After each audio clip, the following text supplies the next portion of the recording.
और आज ये चर्चा मुझे लगता है मेरी ओर से शब्द होंगे, लेकिन ये सभी की चिंता है, क्योंकि इस सभागार में बैठा हुआ एक एक इंसान, उसकी आंखों ने ऐसी रौनकें देखी हैं, अवध का वो मुकाम देखा है कि अब तकलीफ इतनी कि आंसू नहीं निकलते, बस इतना समझ लीजिए।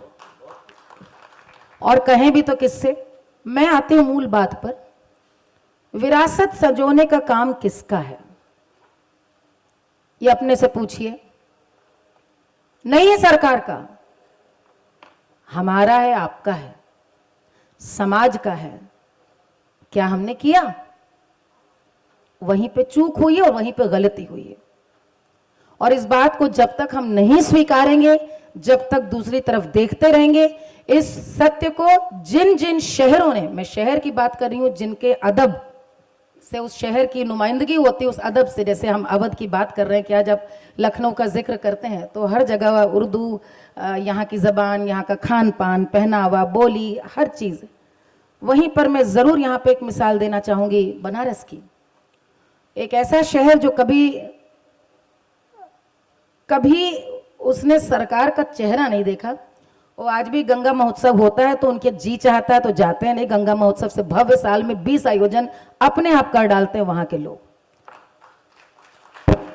और सबसे अच्छी बात यह है कि उनके आयोजनों में बड़ी सादगी है। आने वाला पैसा नहीं मांगता, कराने वाले सोचते हैं 4 ठो गेंदे की लड़ियां लग जाएं, वही हो गया। निमंत्रण पत्र छपे, इसकी भी औपचारिकता नहीं रहती जैसे पहले था। और इसी के कारण आज भी बनारस में सक्रियता है। अवध की विरासत की जहाँ तक बात है, मुझे लगता है कि एक बात मैं अपनी ओर से ज़रूर कहना चाहूँगी, क्योंकि कलाकारों के हवाले अभी बड़ी अच्छी बात यहाँ पर रवि जी ने कही। मुझे लगता है अवध की विरासत के बारे में जब हम बात करते हैं तो बात हमको शुरू करनी होगी भगवान श्री राम से। वो इसलिए क्योंकि ये बड़ी एक अजीब सी बात है कि जब अवध का जिक्र कहीं आता है दुनिया भर में, तो हमारी स्मृति में सिर्फ पिछले 300, 350, 400 साल का इतिहास रहता है। बिल्कुल ठीक बात आपने कही। आप बात करते हैं अंग्रेजों की, और गदर की बात करते हैं, आप सादत अली खां की बात करते हैं, बेगम हजरत महल की बात करते हैं, आप बात करते हैं वाजिद अली शाह साहब की, आप बात करते हैं बेगम अख्तर जी की, लेकिन संपूर्ण भारत को जिसने एक सांस्कृतिक सूत्र में बांधे रखा वो थे राजा राम, अयोध्या के अवध बिहारी, अवधेश भगवान श्री राम। तो इसी बात पर मालिनी जी, अवधि में मतलब हम पंच बतलेबे जी 2 मिनट के हमका टाइम दे दो। अब सुन ले भैया, अभी तो बात शुरू भई। अब देखो मतलब जो भगवान राम के प्रतिनिधि तुम्हारे बगल में है, ना हम भी हैं प्रतिनिधि भैया, उन्हीं का गाना गा गा के नाम हुआ है, डायरेक्ट डिसेंडेंट है, नाम वहीं से हुआ। जहां पर जिस अवध की प्रवृत्ति में और सोच में आज भी दीपावली जैसा पर्व भी मने, इसीलिए कि अमावस्या की रात एक दीप प्रतीक बना कि अन्याय के विच्छेदन के लिए कि हम भी दीप जलाएं। और आज भी जहां पर लोग गाते हैं कि मोरे राम अवध घर आए, मोरे राम अवध घर आए, मोरे राम अवध घर आए, मोरे राम अवध घर आए। वाह वाह वाह। अरे आगे आगे राम चले, पाछे चली सेना, हनुमान उड़िया आए, मोरे राम अवध घर आए, हमारे राम अवध घर आए, मोरे राम। और यही भगवान श्री राम का जो चरित्र है, मर्यादा पुरुषोत्तम राम का, अवध की तहजीब में, अवध की फिजा में, अवध के लोगों के चरित्र में ये भगवान राम, श्री राम की मर्यादा बसी हुई है। ये लखनऊ का जो ग्रेस है, अवध का मर्यादा, माफ कीजिएगा यदि और भी लोगों के यहाँ बैठे हो, पूरे हिंदुस्तान में माफ कीजिएगा, जो मर्यादा अवध में दिखती है, बोली में, पहनावे में, बातचीत में, सलीके में, वो हिंदुस्तान में कहीं नहीं। बात पर बोलो सब जने मिलके, सियावर रामचंद्र की जय। धन्यवाद मालिनी जी, बहुत बढ़िया, आपने सारगर्भित बातें कही हैं और जिस मोड़ पर चर्चा को लाई हैं वहां पर बेहद जरूरी हो जाता है कि ऐसे शख्स को चर्चा में शामिल करना जो सीधे अयोध्या से है। अयोध्या शब्द, अवध शब्द अयोध्या से आया। अयोध्या प्राचीन भारत की कौशल देश की राजधानी होती थी। वहीं से आते हैं यतीन्द्र मिश्र तो इन्होंने इनसे ये प्रश्न पूछना बड़ा मुझे समीचीन लगता है कि ये बताएं कि भगवान राम से लेकर और उनके छोटे भाई वीरवर लक्ष्मण जी ने लखनऊ की नींव डाली, तो अयोध्या से लखनऊ तक भगवान राम और लक्ष्मण और उसके बाद से आज तक का अवध, ये पूरी यात्रा किस रूप में लेते हैं साहित्य सेवी यतीन्द्र मिश्र? बहुत धन्यवाद आदि प्रकाश जी, बहुत बहुत आभार जागरण संवादी का मुझे यहाँ पर मंच देने के लिए, बुलाने के लिए। अभी रवि भट्ट जी ने और मालिनी जी ने बहुत सुंदर ढंग से अपनी बात कही। मैं आपके प्रश्न को पहले प्रश्न पे ले जाता हूँ और वहाँ से आता हूँ। रवि जी ने एक बहुत महत्वपूर्ण इशारा किया टैंजिबल और इनटैंजिबल हेरिटेज का। टैंजिबल दिखता है और उसका संरक्षण की बात होती है, सरकारें करती हैं, समाज करता है। हम आप टिकट लेके जाते हैं, इमामबाड़ा देखते हैं, मंदिर देते हैं, दर्शन करते हैं और तमाम तरह की बातें करते हैं। मेरा अपना मानना है कि कभी भी कोई विरासत, सांस्कृतिक विरासत नष्ट नहीं होती, धूमिल पड़ती है। ये हो नहीं सकता। ये ये एक सभ्यता का मामला है। अगर सभ्यता खत्म हो जाएगी, सिविलाइजेशन के साथ जाती है वो। हम पढ़ते हैं इतिहास में कि माया सभ्यता लुप्त हो गई। हमें पता ही नहीं है कि उस सभ्यता कैसी थी और उसके लोग कैसे थे। ये मालूम है कि बहुत उर्वर थी और बहुत पढ़े लिखे लोग थे। अवध की जो परंपरा है और अवध की जो विरासत है, अब जब आप अवध की विरासत की बात करेंगे तो वो एक बहुत बड़े व्यापक विमर्श का मामला है कि आप खेती बाड़ी की बात कर रहे हैं, कि आप भवनों की बात कर रहे हैं, कि आप संगीत की बात कर रहे हैं, कि आप राम लखन की बात कर रहे हैं, कि आप ठुमरी चैती कजरी की बात कर रहे हैं, कि आप नवाबों की बात कर रहे हैं। और सबको समेटते हुए ये देखना पड़ेगा कि क्या बचा और क्या गया। और दरअसल कुछ नहीं जाता।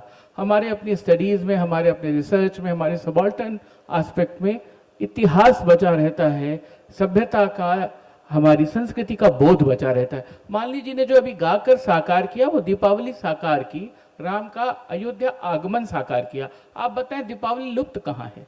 और खुद इनको ना पता होगा कि ये गीत कहाँ से आया है, कितनी वाचिक परंपरा से टहलता हुआ, इनके पहले कौन कौन लोगों ने गाया। यतीन्द्र साकार तो पहली बार हुई इस साल त्रेता युग के बाद। नहीं, वो बिल्कुल ठीक है। मेरा ये कहने का मतलब है कि दीपावली है, कजरी है, होली है, ठुमरी है, जो कुछ भी जिसपे हम बैठ के बड़े बड़े अवसरों पर डिबेट करते हैं, वो कहीं नहीं जाते, वो लुप्त होते हैं, वो थोड़ी देर के लिए छींच जाते हैं। उनको आप बचा सकते हैं। और बहुत सारी परंपराओं में, बहुत सारे अपनी अभिव्यक्तियों में वो चीज़ें बची रहती हैं। अयोध्या है, जैसे मैं अयोध्या का नागरिक हूँ, अयोध्या का प्राणी हूँ। मैं बचपन से अभी तक अयोध्या में जितने भी धर्म पर्व उत्सव देखता आया, इसमें कोई संदेह नहीं, ये बहुत बहुत स्वागत की बात है कि हमारी दीपावली इस तरह से बनाई गई कि वो पूरे देश में एक मैसेज गया, एक संदेश गया कि ये अयोध्या की थाती थी और इस तरह से राम का आगमन का उत्सव मनाना चाहिए। लेकिन अगर आप दीपावली के अर्थ में ही देखें तो एक फूटे दिए में भी अगर दीप जल गया है, अगर ज्योति बार दी गई है, तो वो सभ्यता, वो संस्कृति वहां पर ठिठकी हुई है, वो जा नहीं रही है, वो आपके हाथ से निकलेगी नहीं। और जब संस्कृति की बात हम करते हैं तो शास्त्र और लोग आमने सामने खड़े होते हैं। शास्त्र संरक्षण करता है, लोग प्रश्न करता है। शास्त्र स्थापित करता है, लोग उसको उस पर जा करके उंगली करता है, उसके साथ एक जिज्ञासा व्यक्त करता है, उसका एक क्रिटिक बनाता है। छापक पेड़ छवलिया तो पतवन गहबर हो, ये शास्त्र कहने की हैसियत रखता है, ये लोग कहने की हैसियत रखता है, शास्त्र नहीं कहता। आज जब हम वाजिद अली शाह की बात करते हैं, आज हम ठुमरी की बात करते हैं, आज हम भक्ति संगीत की बात करते हैं, कुछ भी बात करते हैं, हम पुरानी, ये कौन दावा कर सकता है? मेरा एक बहुत विनम्र निवेदन है कि जब हम बात करते हैं, मौसीकी की बात करते हैं अवध की, कोई दावा नहीं कर सकता कि नवाब वाजिद अली शाह के दरबार में किस तरह का नृत्य होता था। आप कह सकते हैं कि ये परंपरा आई है और हम उसको डिपिक्ट करते हैं और उस परंपरा में नृत्य कर रहे हैं। उस परंपरा का लखनऊ घराना है।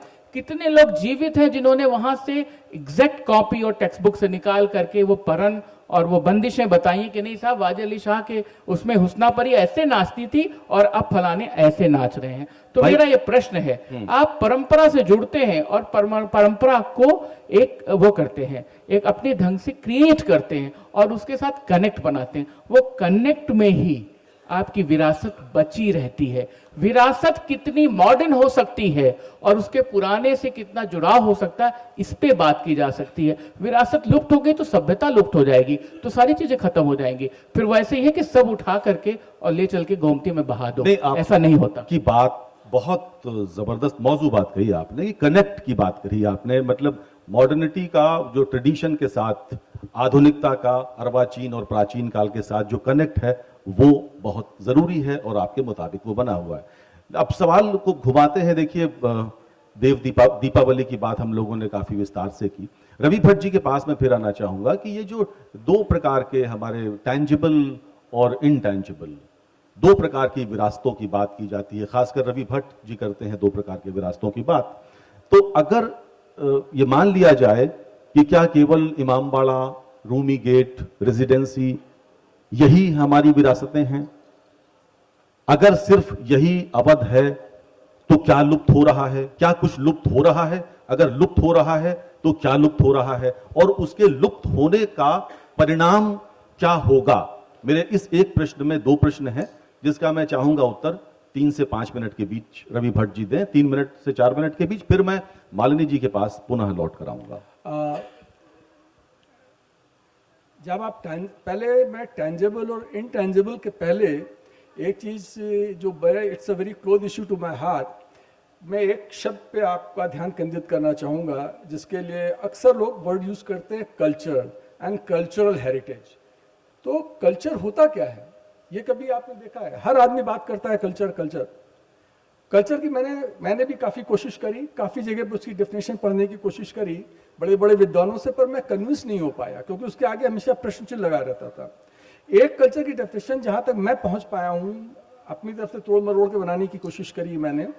सब विद्युत जन बैठे हैं, पता नहीं कितना वेदर दे एक्सेप्ट इट और नॉट, पर मेरे को लगता है कल्चर वो हर चीज़ है, वो हर चीज़, चाहे वो लकड़ी हो, चाहे आवाज़ हो, चाहे लोहा हो, जिसमें उस सीमा तक हर वो चीज़ कल्चर है जिस सीमा तक उसमें मानव एफर्ट्स, मानव का प्रयास सम्मिलित है। जैसे लकड़ी कल्चर नहीं है, पर लकड़ी जब कुर्सी बन जाती है तो कल्चर है। मट्टी कल्चर नहीं है, मट्टी से जब विभिन्न प्रकार के बर्तन वगैरह बनने लगते हैं तो कल्चर हो जाता है। खाली मुंह से आवाज में निकालूं एक कल्चर नहीं है, बट लैंग्वेज कल्चर है, म्यूजिक कल्चर है। तो इसी ढंग से आप और विभिन्न क्षेत्रों में देख सकते हैं कल्चर क्या होता है। तो कल्चर के बारे में टेंजिबल कल्चर वो है जैसे मैंने बताया, स्थूल आप उसको देख सकते हैं, देख सकते हैं। और इंटेंजिबल कल्चर में जनरली बहुत आप लाइन ऑफ डिमार्केशन नहीं खींच सकते हैं। में म्यूजिक आ जाता है, तरह तरह की परंपराएं आ जाती हैं जो कि जैसे कि अभी यतन जी बता रहे थे, अक्सर वो बदल जाती हैं, आगे चली जाती हैं, तो वो उसमें इंटेंजिबल में आ जाती है।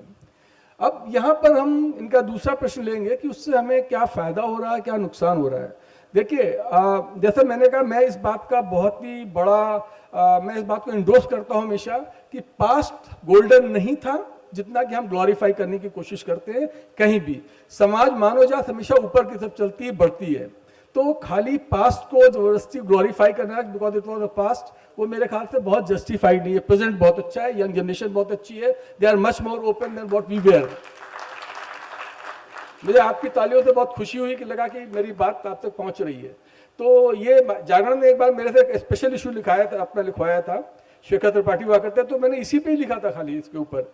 अब यहाँ पर मैं बात ये करना चाहूँगा क्या हमारा नुकसान हो रहा है इससे और क्या हमारा फायदा हो रहा है। आप देखिए, कल्चर के अंदर जब से बात अभी हो रही थी कि खाली हम लोग बात करते हैं नवाबी पीरियड की बात करते हैं, बाकी नहीं करते, तो मैं एक मोटे तौर पर जल्दी छूता हुआ चला जाऊँगा पहलुओं को। टेंजिबल आर्ट के अंदर देखिए, आजकल लखनऊ की चीज़ थी और शेरवानी हैदराबाद में इवॉल्व हुई उसके बाद। अब आजकल में शेरवानी में फर्क लोगों को मालूम नहीं है, दर्जियों को भी नहीं मालूम है। अगर आप 10 दर्जियों को पूछेंगे तो शायद 5 बता पाए। ये हुआ, खत्म हुआ। इसी ढंग से आप लैंग्वेज के ऊपर आइए। अनफॉर्चुनेटली लैंग्वेज में या लखनऊ के अंदर, हिंदी के अंदर हमेशा 3 होते हैं आप, तुम और तू। यहाँ पर एक बार इंग्लिश का यू होना शुरू हो गया और उसी वही होके रह गया। हमारे यहाँ पर नुकसान ये हुआ कल्चर के अंदर, जब से आप ये देखिए कि यहाँ पर आज आप कोई भी अच्छा मुशायरा करिए, कोई भी अच्छा संगीत का समारोह कीजिए, अच्छे से अच्छे आर्टिस्ट को ले आइए और आप देखिए कि कितने कम लोग आते हैं सुनने के लिए। कम लोग। ये समाधि प्रोग्राम होना चाहिए था बेगम हद महल महल पार्क में, कि जहां पर हजारों लाखों की भीड़ होनी चाहिए थी। लेकिन ये हमारा कल्चरल लॉस ही है। लेकिन एक दूसरे ढंग का कल्चर हो रहा है।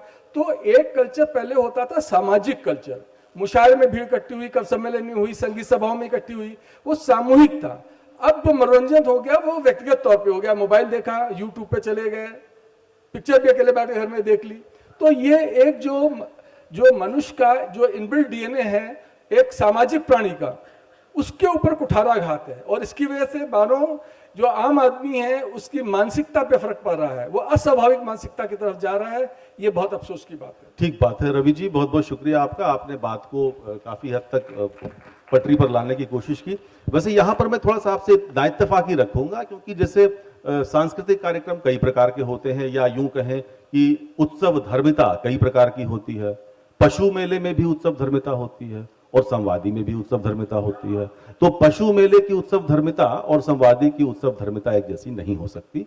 दोनों में अलग अलग प्रकार के लोगों की शिरकत होगी, जैसा जिसका इंटरेस्ट होगा वैसा वो वहां जाएगा। बहरहाल लखनऊ का होने के नाते और यहीं इसी सरजमी में लगभग आधी सदी गुजार दी मैंने, मालिनी जी याक बात हमका बहुत तकलीफ देत, विद योर परमिशन अवधि में बोलना है। तो तकलीफ हमका यूं देते हैं कि जब पहले घर में शादी ब्याह होत रहा है तो बन्ना बन्नी सोहर या अलग अलग विषयों पर अलग अलग, मैं पूरी बात करूं फिर आपका उत्तर लूंगा और बहुत लंबा उत्तर लूंगा। तो देखो नकटा होते रहे, बन्ना बन्नी होते रहे, काका नहीं होते रहे, अब लेडीज संगीत होता है। बोले कि ऐसा करो कि घर में तो किसी कुछ आता नहीं है, तो वंदना शुक्ला एंड पार्टी को बुला लेते हैं, तो वो लोग आएंगे अपना सिंथेसाइजर लेकर के और ऑक्टोपैड लेकर के और सब कर देंगे। ये क्या वजह है कि हमारी रूट्स, हमारी जड़ों से हमारे संस्कार गीत जो अवध की पहचान होते थे वो लेडीज संगीत में अब धीरे धीरे परिवर्तित होता जा रहा है। बात वहीं आई जो मैंने पहली बात कही थी कि जिम्मेदार हम खुद हैं। मैंने कहा था कि हम और आप स्वयं दोषी हैं, और मैं ये बात सिर्फ एक पंक्ति जरूर मैं इत्तेफाक रखती हूँ रवि जी ने जो कही कि आज की पीढ़ी अपने माता पिता से ज्यादा इंडियन है, ज्यादा भारतीय है। आज ज्यादा शिद्दत से वो उस चीज को महसूस कर रही है जो हाथ से शायद निकला चला जा रहा है। ढोलक को खूंटी पर टांगने का काम उनके माता पिता ने किया है कि सब छोड़ो, बैकवर्ड चीजें हैं। ये 70 के दशक में 80 के दशक में चलन शुरू हुआ कि भैया ऐसा ना कि दादी को गाँव में रहे दे, वही सब गाना बजाना बंद करो, बैकवर्ड मार लगा था, ये सब ना ही ठीक लगा था। ये 80 के दशक में शुरू हुआ। आज का लड़का जितने दमखम से गिरिजा देवी जी को सुनता है वैसे सुनता है नुसरत फतेह अली खान को, वैसे सुनता है अरिजीत को, वैसे सुनता है शकीरा को, और उससे कोई लाज और शर्म नहीं आती यदि वो बन्ना सोहर सुनता है।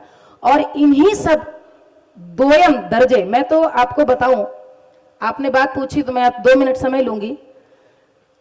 लखनऊ में मेरा बिल्कुल वो रिश्ता लखनऊ से रहा है जैसे एक बेटी छूट जाए वार पास आने को अकुलाए, क्योंकि मेरे पिता भी ट्रांसफरेबल पोस्टिंग में थे, मेरे पति भी।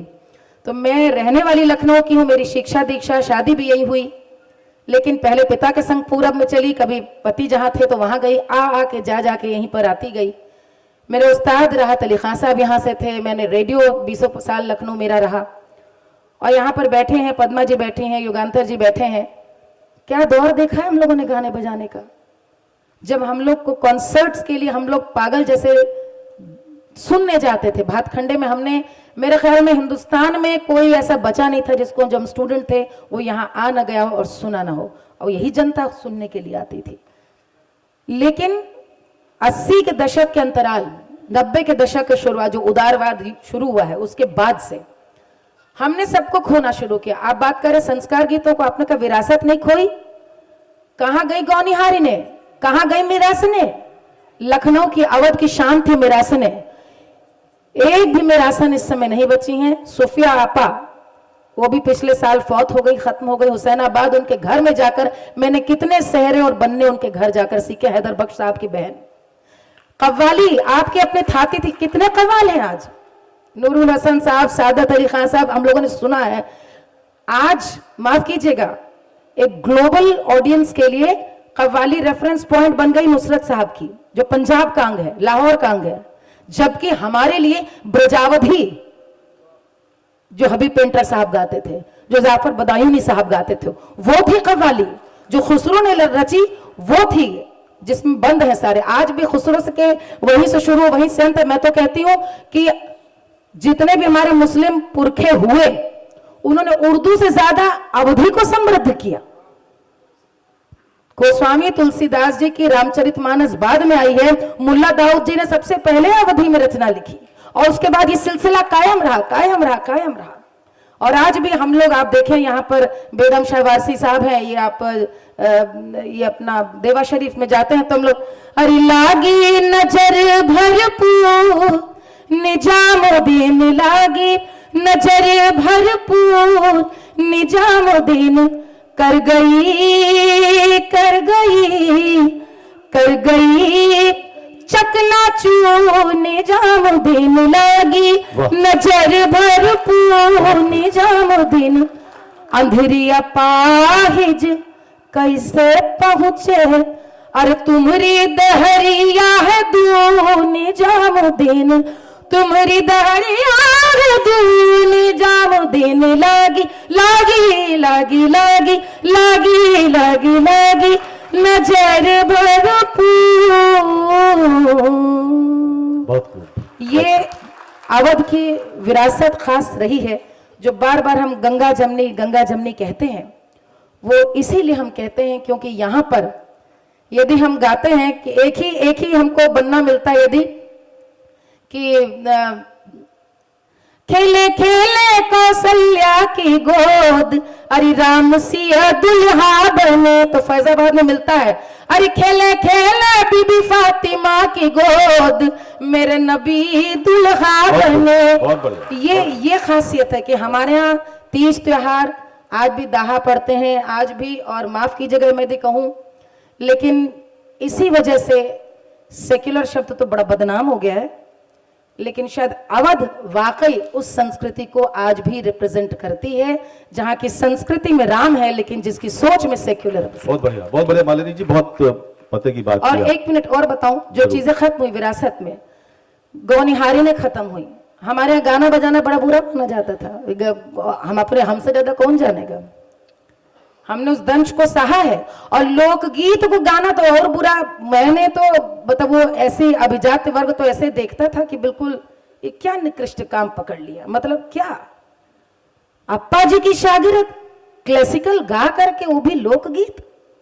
और जो मैं त्योरी चढ़ी देखती थी और बल होता गया विश्वास के, तो यही करना है और उस धारणा को बदलना है। जिस समाज में हमने जिन गायिकाओं को बहुत नाम कमाए देखा, वो उस वर्ग से आती थी जहां पर लोग गाते थे, गाने वालियां थीं। और फिर पढ़ा लिखे शिक्षित समाज ने जब अपने घरों में तालीम देनी शुरुआत करी, तो वो एक अपने तरह का संघर्ष रहा। वो बिना माता पिता, बिना समाज के सबके संघर्ष के साथ नहीं आया, लेकिन सबसे बड़ी तकलीफ हुई जहां परंपरागत विरासत थी, जैसे कि मिरासिनों का। मेरे सामने सफिया बेग ने बताया कि अब हम लोग सिर्फ सोज पढ़ने के लिए, मुहर्रम में नौखानी पढ़ने के लिए जाते हैं महीना में एक बार, 11 महीने बेकार रहते हैं क्योंकि बेटे कहते हैं मत जाओ। गौनिहारी ने पहले घर घर में, हमें याद है गांव में हाई स्कूल में लड़का 2nd डिवीजन पास है, तुरंत बुलाते तो धोबिया नाचने वालों को, ले जाओ रुपया न्यौछावर नेग। अब आप देते हैं पार्टी आर्यंस में, बच्चा पैदा हुआ तुरंत बुलाओ राई के नाचने वालों को, बुलाओ फरवाई वाले नाच, गौनिहारिनों को बुलाओ। अब आप तो पहले डिजाइनर मेन्यू बनता है, क्या बनना है भाई साहब। नक्कारा चला गया, लखनऊ की शांति कौन, अब अगन खान साहब के बाद कौन है लखनऊ में नक्कारा बजाने वाला। अवध की विरासत नौटंकी कहाँ गई। तो विरासतें लुप्त हुई हैं, और ठीक है, मैं नहीं कहती नया जो रचा जाएगा वो अच्छा ही होगा, लेकिन जो पुराना खो रहा है वो आज ऑडियो विजुअल डॉक्यूमेंट के जरिए शायद उसको हम थाम सकें, सजो सकें। लेकिन जिसने वो धूल नहीं फांकी, जिसने उस वक्त में सांस नहीं ली, जैसे जिसने उस समय के उस्तादों के पैर नहीं दबाए, उस समय का माहौल नहीं देखा, या उस तालीम में सांस नहीं ली, आंखें नहीं खोली, उसके लिए समझना बड़ा मुश्किल हमने क्या क्या खोया। बढ़िया बात, बहुत अच्छी बात कही आपने। और गौरियाही की बात कर रही थी आप, मुझे याद पड़ता है मनहारिन भी होती थी पुराने जमाने में। जब शादियां होती थी तो मनहारिन आती थी, दुल्हन को चूड़ियां पहनाती थी, और आखिरी चूड़ी नेग की होती थी, और तब नेग लिया जाता था, तब पेमेंट भुगतान नहीं होता था। नेग, सुहागिन, मनहारिन। इसके अलावा आप देखें कि उस समय के जो तमाम अनेक अवधि व्यंजन होते थे, रसाजें बनती थी, करायल बनते थे, पन्योछा, ऐठी बनती थी, गलरा। अब जब घर में शादी होती है तो किसी गलका भी, अब जब घर में शादी, सबके मुंह में पानी आ रहा होगा, अब जब शादी होती है तो क्या होता है, केटरर बुक करते हैं और उसको कहते हैं भाई देखो सवेरे तो चीज सैंडविच बनाना, और थोड़ा सा मतलब जो थोड़ा वेस्टर्नाइज टाइप का मेन्यू से देते हैं 3 दिनों का, ताकि कोई भी जो मेहमान आए वो ग्लोबल, जो कि हम सब ग्लोबल हो गए हैं, अवध से बहुत दूर चले गए हैं। अब आप देखो ना, मोरबीन, जो मोरबीन हमारे यहाँ होती थी, अगर आपको याद हो, मोरबीन गायब हो गई, वो बैक पाइपर के ऊपर दिखाई पड़ती है। कौन ले गया मोरबीन? बैक पाइपर ले गया। तो ये अद्भुत है, मतलब अवध कहां जा रहा है मुझे पता नहीं। बहरहाल अवधी भाषा प्रेम की भाषा है। जायसी लिखते हैं, मलिक मोहम्मद जायसी लिखते हैं, तुर्की अरबी हिंदुई, तुर्की अरबी हिंदुई भाषा जेती आही, जहिमह मार्ग प्रेम के सबय सराहें ताही। इस प्रकार की भाषा अवधी है। और अवध से आने वाले यतीन्द्र जी लिख रहे हैं, क्या उन्होंने अवधी में कुछ लिखा है या नहीं लिखा है? अगर नहीं लिखा है तो कब लिखेंगे? कृपया बताएं। मैं कुछ मालिनी जी की बात में जोड़ना चाहूँगा। मालिनी जी ने बहुत सुंदर परिदृश्य और बिल्कुल एक सच्चाई बयां की, लेकिन एक दूसरा एंगल भी है, वो जुड़े तो शायद इस प्रश्न को पूरा जवाब मिलेगा। जिस बात पे हम लोग डिस्कशन कर रहे थे कि सब चीज़ें बंद हो गई, संस्कार गीत कोई नहीं गाता या संस्कार गीत गाना बैकवर्ड है, उसका एक दुखद पहलू ये रहा कि जो कमर्शियल म्यूज़िक कंपनियां थी, जो एलपी रिकॉर्ड्स निकालती थी, और जब वो 4 और 4.5 और 7 ट्रैक के आपके स्पूल टेप्स निकालती थी, उस जमाने में जब सन 1936 से रिकॉर्डिंग शुरू हुई इस देश में, तो विद्याधरी बाई, बड़ी मोती बाई और जितनी सारी बड़ी गाने वालियाँ थीं और गौनिहारिनें थीं, उनको बाकायदा उनके साथ जो एग्रीमेंट होता था उसमें लिखाया जाता था कि आप कोई भी विवाह का गीत नहीं गाएंगी। वो उनका एक कमर्शियल सेटअप ये था कि हमें ख्याल के साथ ठुमरी, कजरी या दादरा गवाना है। गिरजा देवी ने एक बार पेशकश की कि मुझे, ये गिरजा देवी ने बताया हुआ था कि मैं एक ब्याह गाना चाहती थी, तो मुझे एचएमवी ने इसलिए मना कर दिया कि ये हमें बेच पाने में असुविधा होगी, क्योंकि ये जो पूरा अंक की पूरी गायकी है, उसमें वो रिप्रेजेंट हम नहीं करा सकते, और ये पुरानी चीज़ें हैं, ये संरक्षित कर दीजिए जाके। तो उसका नतीजा ये हुआ कि विद्याधरी, सिद्धेश्वरी देवी, बड़ी मोतीबाई, काशीबाई, सारे लोगों ने जाके AIR में संरक्षण पाया। आप पटना रेडियो खोल के देख लें, आप लखनऊ के आर्काइव्स में चले जाएं, आप बनारस के आर्काइव, भोपाल चले जाएं, आपको सारे ब्याह गीत मिल जाएंगे, सहाना मिल जाएगा, बन्ना मिल जाएगा, चांचर मिल जाएगी। एक भी रिकॉर्ड आपको जो चाहिए वो सारा आपको इनके पास मिलेगा, या फिर संगीत नाटक अकादमी के आर्काइव्स में मिलेगा, जो बाद में नैना देवी ने बहुत बड़ा काम किया। लेकिन जब आप LP निकालेंगे, बड़े से बड़ा तीरंदाज कोई है जिसके पास रिकॉर्ड रखे हों, उसको एक ब्याह का गीत नहीं मिलेगा, क्योंकि उस कमर्शियल सेटअप में उस कंपनी के मालिकों ने उसको रिकॉर्ड करने की जहमत नहीं उठाई। जबकि उसी समय वो मौजूद था, और 70s की बात मैं कर रहा हूँ, अर्ली 70s की, लेट 60s की बात कर रहा हूँ, कि आप सिद्धेश्वरी देवी का आपके पास बड़ा कलेक्शन हो, आप एक ब्याह मुझे नहीं दिखा सकते, एक बच्चे का जचाई का गीत नहीं दिखा सकते, लेकिन आप जैसे पटना में जाएंगे और आप उनके AIR में एक आवेदन करेंगे, आपको 100 गाने वो सारी गीत का गायिकाओं के दे देंगे कि हमारे पास आकाशवाणी में है। इसका सीधा सा इशारा ये है कि ये सारी चीज़ों को बहुत अकल लगा के, बहुत चालाकी से कमर्शलाइज किया गया, उनसे पैसे कमाए गए, उनसे एक दूसरा वितान खड़ा किया गया। रवि जी ने जो अभी कहा कि ये संवादी बाहर हो सकती है, ये कहीं हो सकती है। आप ये बताइए, कौन बुलाएगा और कौन बिठाएगा, और कौन कुर्सी लगाएगा और कौन टाट बिछाएगा? किसी के पास ये सहूलियत नहीं है। आज बड़े से बड़े हौसलापस्त लोग, हौसलामंद लोग जब ये सोचते हैं कि हमें पूरा बंग का एक कार्यक्रम करना है, तो सबसे पहला प्रश्न आके ये टिकता है कि हमारे पास कौन कमर्शियल पार्टनर्स होंगे, कौन ऐसे लोग होंगे जिसमें पैसा लगाएंगे और जिसके चक्कर में हम एक हॉल में बिठा के किसी का गाना सुना सकते हैं, किसी कलाकार को बुला सकते हैं। कि बड़े बड़े कलाकारों के घरों में जहाँ तालीम की बड़ी परंपरा थी, उनके लड़कों ने तालीम नहीं सीखी, PCO खोल लिए। क्यों खोल लिए? क्योंकि किराना की दुकानें खोल ली। आप इससे मुंह आप नहीं इससे हटा सकते। हम कितनी बड़ी बड़ी बातें कर लें, हमें ये बताना पड़ेगा कि पेट पालने के लिए। माजरत चाहता हूँ, मतलब माफी चाहता हूँ, बात बीच में टोकनी नहीं चाहिए, लेकिन मैं इन सब की तरफ से टोक रहा हूँ। हाँ। हम सब भौतिकवादी युग में जी रहे हैं, ये इस आधुनिक जीवन का सत्य है। उस सत्य के चलते हमें प्रश्नों के उत्तर ढूंढने हैं। जी, हम उसे ब्लेम नहीं कर सकते, ब्लेम नहीं कर रहा, भौतिकवादी युग है, लिहाजा मैं ये कह रहा हूँ भौतिकवादी युग नहीं है। भौतिकता से इसको अनुप्राणित किया गया किसी भी कंपनी के पास ये अधिकार था कि अगर वो 5 एलपी सिद्धेश्वरी देवी की बना रही है तो एक संस्कार गीत की बनाए। वो नहीं बनाया। गिरजा देवी ने अपने प्रयासों से रवि किचलू के साथ जो एक कजरी का रिकॉर्ड बनाया डालिया राउत में, उसमें उन्होंने 4 संस्कार गीत डाले। अगर ये नहीं हुआ तो सिर्फ कलाकार या उसके सीखने वाले की कमी नहीं है, कुछ समाज में भी ऐसा हुआ होगा जिसमें ये काम नहीं हो सके। उस तरफ भी ध्यान देने की जरूरत है और उसमें आगे बढ़ने की जरूरत है। जी मालिनी जी, रवि जी, दोनों लोग बोलना चाहते हैं। कितनी खुशी की बात है, लेकिन अभी मैं संचालक हूं इसका, तो जिसे मैं माइक दूंगा वही बोलेगा। लिहाजा यतीन्द्र जी से मेरा मूल प्रश्न पूरा नहीं हुआ। मैं आता हूं मालिनी जी, सब आपको सुनना चाहते हैं, मैं ही नहीं। रवि जी 1 मिनट।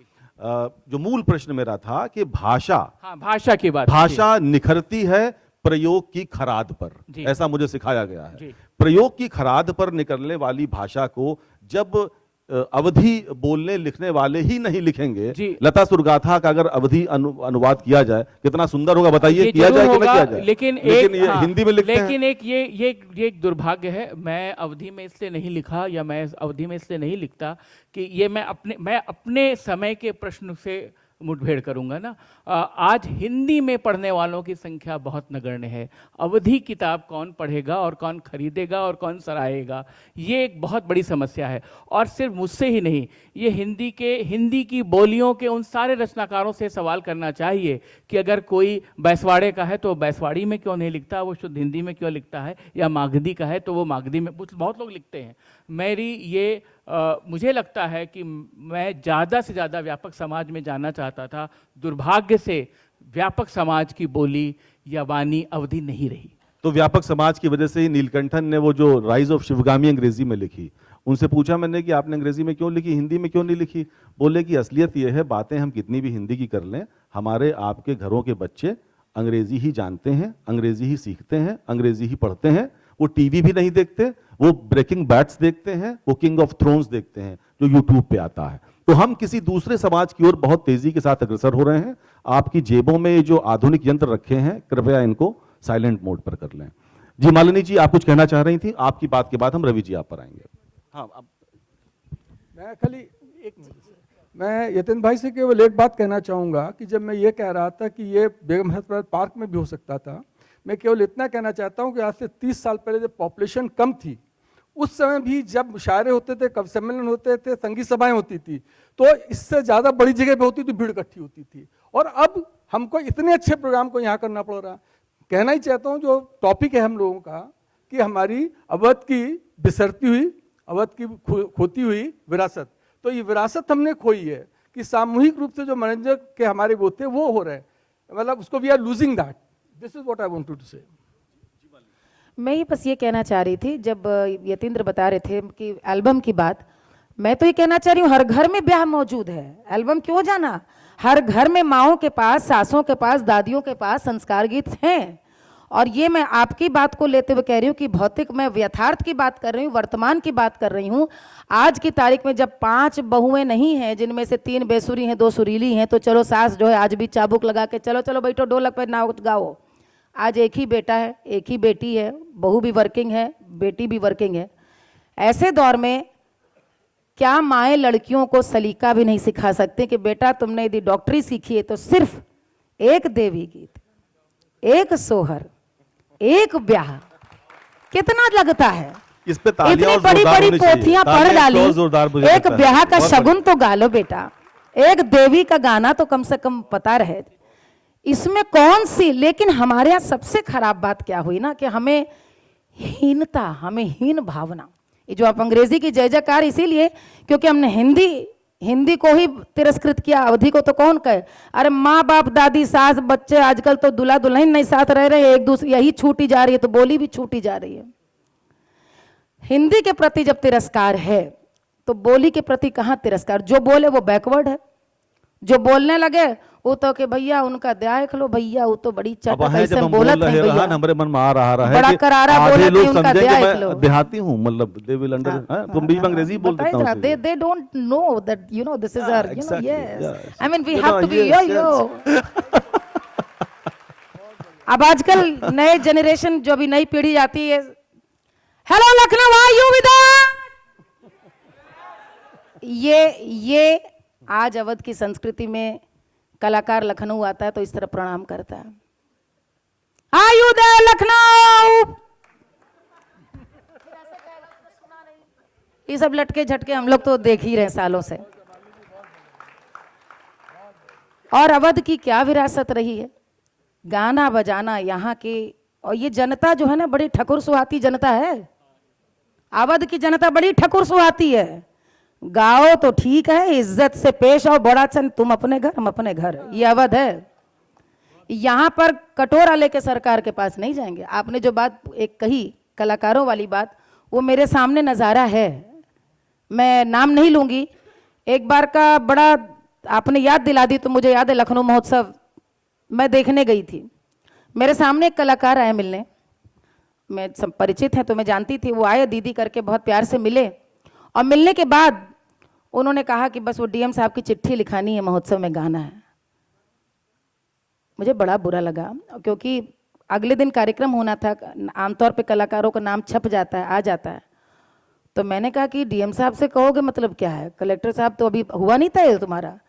और जो उन्होंने बातें बोली, जो लाचारी, जो बेचारगी थी कि किसी तरह से बस हो जाए, बस सुन लें।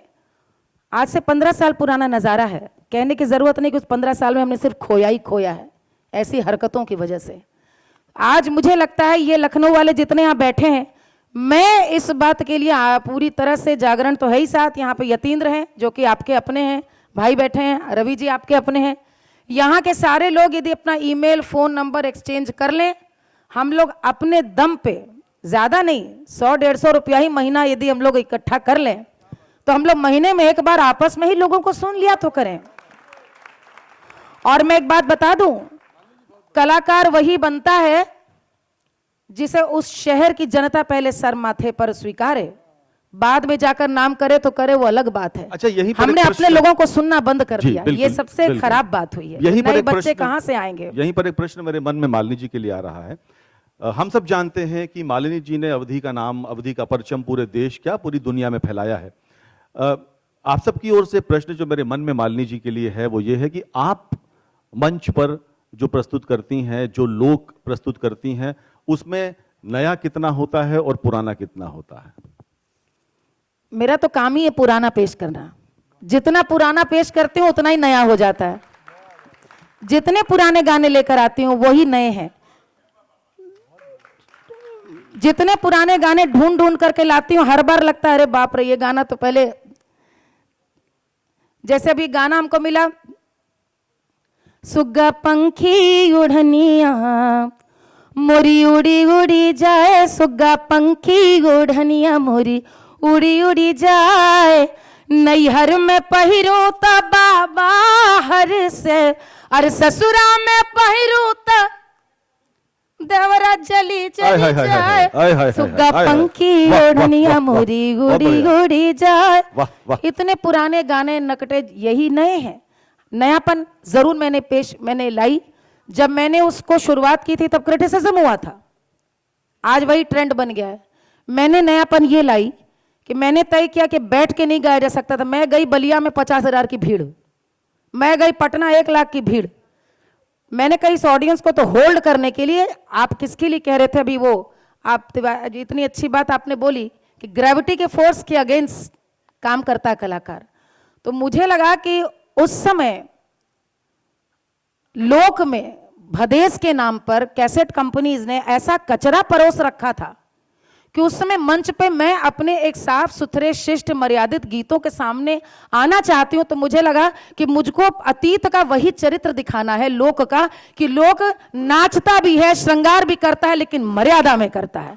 और जैसे हमारी 80 साल की बुढ़िया दादी घर में चाहे 100 किलो की हो, ढोलक पे जब घूम जाती हैं तो घर के सब बड़े बुजुर्ग छिप के देखते हैं, हाय जान लो अम्मा कैसन घूम रही भैया कैसन नाचत रही। वो कि मुझे देख के आपको अपनी बुआ याद आए, मुझे देख के आपको अपनी दादी याद आए, वही मैं लोक हूं। और इसीलिए मैंने परिवर्तन किया कि यदि लोक शास्त्र की तरह से बंधा नहीं है तो लोक उसमें उन्मुक्तता है। मुझे जरूरत पड़ेगी मैं रोऊंगी, मैं हंसूंगी, मैं गाऊंगी, मैं बजाऊंगी, मैं नाचूंगी, क्योंकि लोक बंधन मुक्त है। ये शास्त्र ने बांधा है कि गायन, वादन, नृत्य 3 और अभिनय, लेकिन लोक में जो गाता है वही बजाता है, जो नाचता है वही थिरकता है, वही अभिनय करता है। यदि मैं गा रही हूं काहे को बहे विदेश, तो आप रो उठे। यदि मैंने बन्नी सुनाई तो आपको लगे हाय हमारे यहाँ शहनाई क्यों नहीं बजी, यही नया मैंने किया। उसमें जी। मैंने प्रयास किया कि मैं थोड़ा सा वाचन भी जोड़ूं, कि मैं जब कार्यक्रम कर रही हूं तो मैं भूल जाऊं और जनता को भी भुला दूं कि वो बीएनए में बैठे हैं।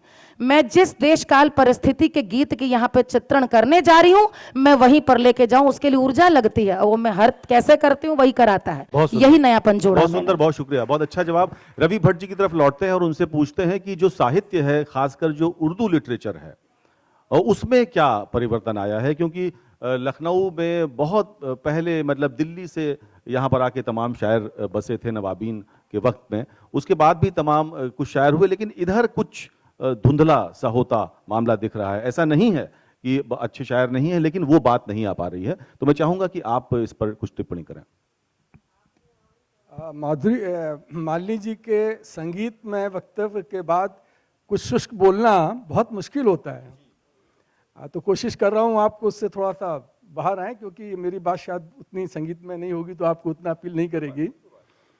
यहाँ पर से शुरुआत में मैं केवल इतना बताना चाहूँगा कि आप सब लोगों ने मिर्ज़ा गालिब का नाम सुना है, कोई नई बात नहीं है। यहाँ पर शेख इमाम बख्श नासिक एक शायर थे, वो the co founder of Lucknow school of Urdu poetry. Mirza Ghalib की initial poetry was heavily influenced by Sheikh Imam Bakhsh Nashik, आपके लखनऊ के थे, फैजाबाद में पैदा हुए थे। ये मैं महत्व बता रहा हूँ। और शेख इमाम बख्श नासिक का नाम आपको अजीब सा लग रहा होगा, पर उनका मैं एक शेर सुनाऊंगा, आप सबने सुना होगा, जिंदगी जिंदा दिली का नाम है, मुर्दे दिल क्या। अब आप लोग समझ गए होंगे। और दो शायर, एक ख्वाजा हैदर आतिश जिनका एक बहुत मशहूर शेर है, शेर आप सबने सुना होगा, नाम नहीं सुना था, वो उनका है, बहुत शोर सुनते थे पहलू में दिल का कौन भी ना निकला। ख्वाजा हैदर आतिश का लिखा हुआ है। और हमारे ये जो मैंने आपका Sheikh Imam Bakhsh Nasikh, these two were the co founders of Lucknow school of Urdu poetry against the Delhi school of Urdu poetry. Lucknow इतना बड़ा मरकज, इतना बड़ा केंद्र बन गया था यहाँ पर कि मिर्ज़ा गालिब को भी जब यहाँ पर आए तो नकार दिया गया था। अब उसके बाद स्थिति, अभी देखिए वास्तविक स्थिति तो आप सबको मालूम है, आप रहते हैं यहाँ पर, तो वो मैं बताऊंगा तो कोई नई बात नहीं होगी। मैं आपको पिछली बात बताऊंगा तो शायद आप उस संदर्भ में खुद ही जुड़ जाएंगे कि अभी वर्तमान से पास की तरफ। और ये वही शहर है, आप लोगों में से कितने लोगों ने साहित्य के अंदर नाम सुना है मोहम्मद रफ़ी का? कितने बॉम्बे वाले ने बताया, आपने सुना है? अब मैं आपको बताता हूं, देखिए ये स्थिति है, ये स्थिति है। आप सबने नाम सुना होगा मोहम्मद रफ़ी सौदा। सौदा बहुत बड़े शायर थे, ठीक है। तब ये देखिए सौदा, मोहम्मद रफ़ी जब भी कहीं ऑडियंस है तो फौरन बॉम्बे पहुंच जाते हैं। मोहम्मद सौदा का ये बहुत मशहूर शेर आपने सुना होगा, सब लोगों ने सुना होगा, वो समंदर है कि जिसका ना कहीं पाट लगे, कश्ती उम्र देखिए न जाने किस घाट लगे। अब ये वही शहर है जहां पर कि एक शेर आप सुनिए, बहुत बेहतरीन शेर है, आपको मजा आएगा और आप जुड़ेंगे उर्दू साहित्य से, पास्ट से, गौरी से जुड़ेंगे कि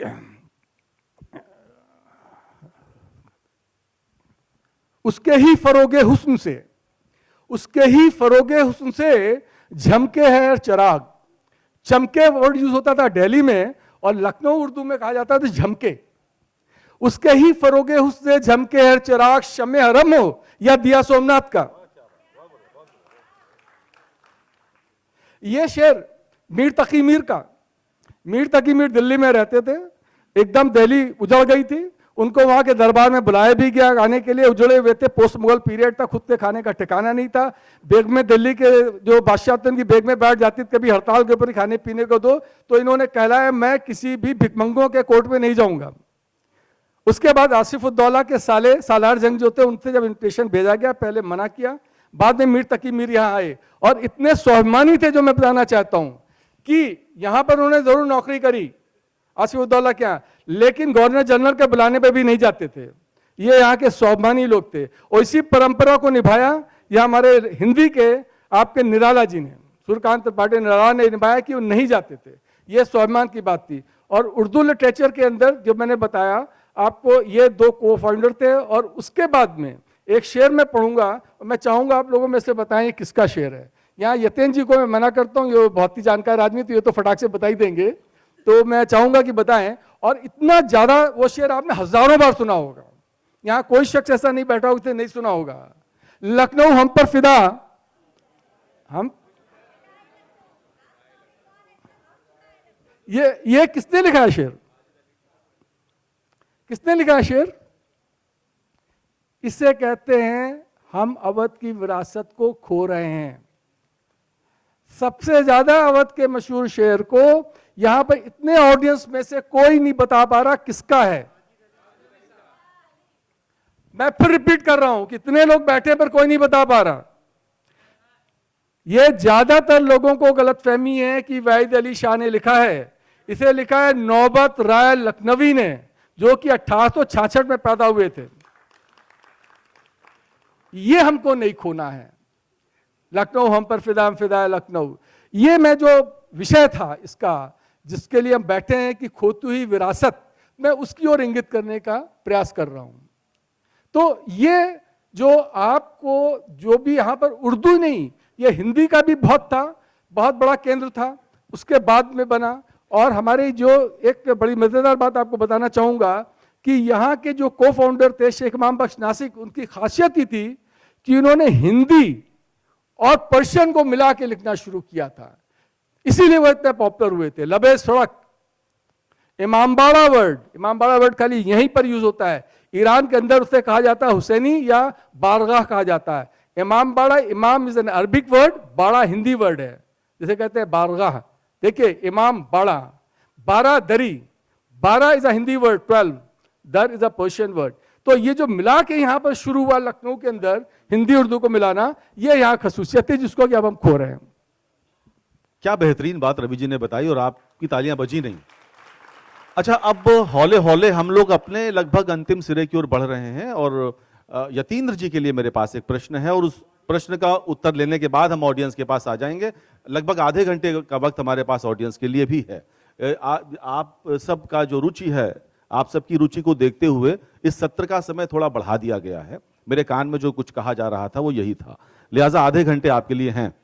और यतीन्द्र जी से मैं जानना चाहूंगा कि भाई हम सब अवध के रहने वाले हैं, हम सब ने अपने घरों में बचपन से देखा है कि जब भी कुछ तीज त्योहार होता था, चाहे हलछठ हो, चाहे देवोत्थानी एकादशी हो, चाहे भाई दूज हो, माता जी घर पे बड़ी बड़ी चौकें पूरा करती थी, मतलब बड़े बड़े चित्र बनाए जाते थे। इसके अलावा मुझे याद है तमाम कहावतें होती थी। हमारी माता जी, स्वर्गीय माता जी कहा करती थी, जब गुस्सा होती थी या किसी को उलाहना देना होता था, वो कहती थी कि दाई मीठ दादो मीठ सरगे को जाए।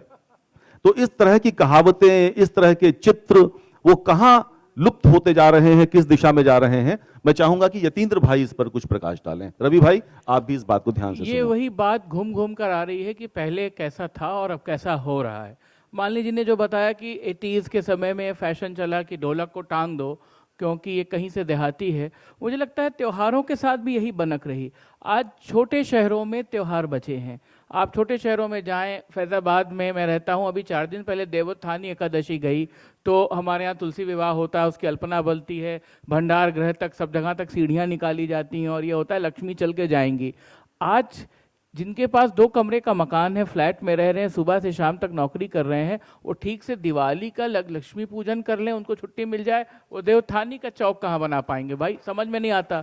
दूसरा, फिर मैं लौट के आऊँगा, आप दिल्ली के सबसे पॉश लोकेलिटी के बाजार खान मार्केट चले जाएं तो वहाँ पे कृति क्रिएशंस करके दुकान है। उसकी सबसे सुंदर बात क्या है कि जब मैं दिल्ली जाता हूँ तो उस तरफ घूमने जरूर जाता हूँ। अगर करवा चौथ है तो सारा सामान करवा चौथ का आ जाएगा, तीज है तो सारा सामान तीज का सज जाएगा। तो चौक से लेकर लैमिनेटेड चौक, और वो भी आपकी हैसियत के हिसाब से, 50 रुपए के चौक से लेकर 5000 तक का चौक मिलता है, जिसको ला के लगा दीजिए। हमारे कजन लोगों की शादी हुई गुड़गांव में तो द्वार पे वो जो भित्ती की पूजा होती है, वो गाली गाया जाता है, उसका भी जो कला पुरुष बन रहा है वो भी ऐसे सेलो टेप से ला के टांग दिया गया, हो गया। उसके बाद तो कॉकटेल पार्टी होगी, वो ज़्यादा इंपॉर्टेंट है। तो क्या कर सकते हैं आप उसका?